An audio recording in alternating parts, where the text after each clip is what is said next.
أعوذ بالله من الشيطان الرجيم.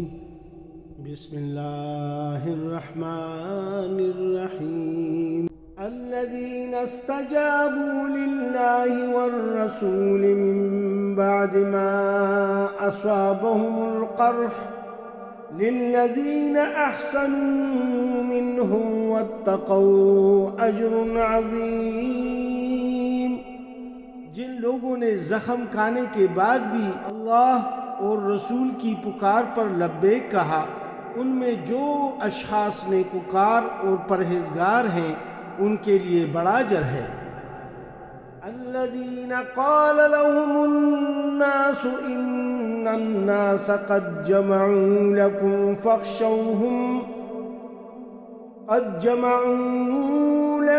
فاخشوهم فزادهم إيمانا وقالوا حسبنا الله ونعم الوكيل۔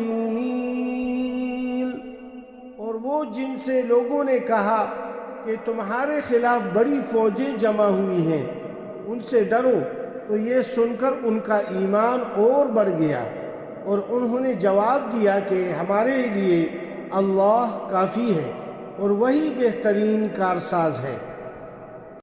فانقلبوا بنعمة من الله وفضل لم يمسسهم سوء واتبعوا رضوان الله والله ذو فضل عظيم۔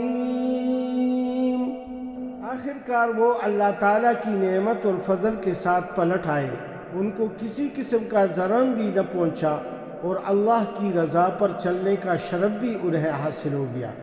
اللہ بڑا فضل فرمانے والا ہے۔ انما ذالکم الشیطان یخوف اولیاءہ فلا تخافوهم وخافون ان کنتم مؤمنین۔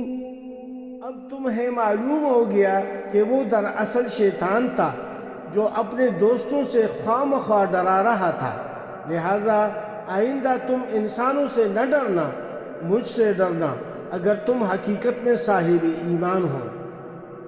وَلَا يَحْزُنْكَ الَّذِينَ يُسَارِعُونَ فِي الْكُفْرِ إِنَّهُمْ لَن يَضُرُّوا اللَّهَ شَيْئًا يريد الله ألا يجعل لهم حظا في الآخرة ولهم عذاب عظيم۔ اے پیغمبر علیہ السلام، جو لوگ آج کفر کی راہ میں بڑی دوڑ دھوپ کر رہے ہیں، ان کی سرگرمیاں آپ کو آزردہ نہ کریں، یعنی خفا نہ کریں، یہ اللہ کا کچھ بھی نہ بگاڑ سکیں گے۔ اللہ کا ارادہ یہ ہے کہ ان کے لیے آخرت میں کوئی حصہ نہ رکھے، اور بالآخر ان کو سخت سزا ملنے والی ہے۔